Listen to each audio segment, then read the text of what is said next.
ఒక సాధారణ ప్రభుత్వ ఉద్యోగి, ప్రశాంతమైన కుటుంబ జీవితం, ఎలాంటి సమస్యలు లేని రొటీన్ లైఫ్.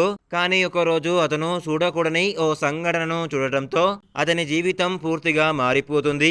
ఏకంగా 17 కోట్ల బ్యాంకు దోపిడీ కేసులో అతని పేరు వినిపిస్తుంది. తాను చెయ్యని నేరానికి నిందితుడిగా మారి పోలీసుల నుంచి, అసలు నేరస్తుల నుంచి తప్పించుకుంటూ కుటుంబాన్ని కాపాడుకోవాల్సిన పరిస్థితి వస్తే, ఇదే ఆసక్తికరమైన కాన్సెప్ట్తో తెరకెక్కిన మలయాళ crime thriller I nobody movie. మరి రాజీవన్ ఈ కేసులోకి ఎలా వచ్చాడు, అసలు దొంగలు ఎవరు, చివరికి తనను తాను ఎలా కాపాడుకున్నాడు అనే విషయం తెలుసుకునే ముందు ప్లీజ్ ఒక లైక్ చేసి సబ్స్క్రైబ్ చేసుకుంటాబా. Thank you. రాజీవన్ ఒక సాధారణ ప్రభుత్వ ఉద్యోగి. భార్య పిల్లలతో కలిసి ప్రశాంతంగా జీవిస్తుంటాడు. ఆఫీసు, ఇల్లు, కుటుంబం ఇదే అతని ప్రపంచం. క్రైమ్తో ఏమాత్రం సంబంధం లేని వ్యక్తిలా కనిపించే రాజీవన్ జీవితంలో ఓ రోజు అనుకోని సంఘటన జరుగుతుంది.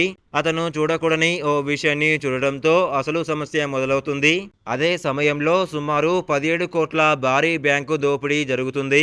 పోలీసులు కేసు దర్యాప్తు ప్రారంభిస్తారు. అయితే పరిస్థితులు క్రమంగా రాజీవన్ కు వ్యతిరేకంగా మారుతాయి. తాను చెయ్యని నేరానికి అతనిపై అనుమానాలు మొదలవుతాయి.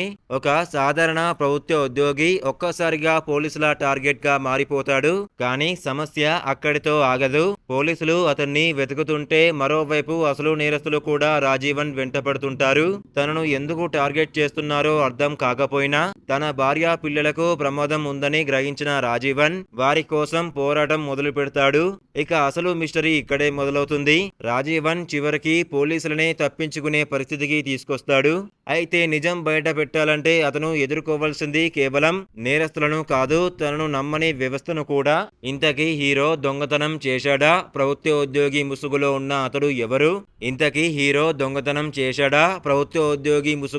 అతను ఎవరు?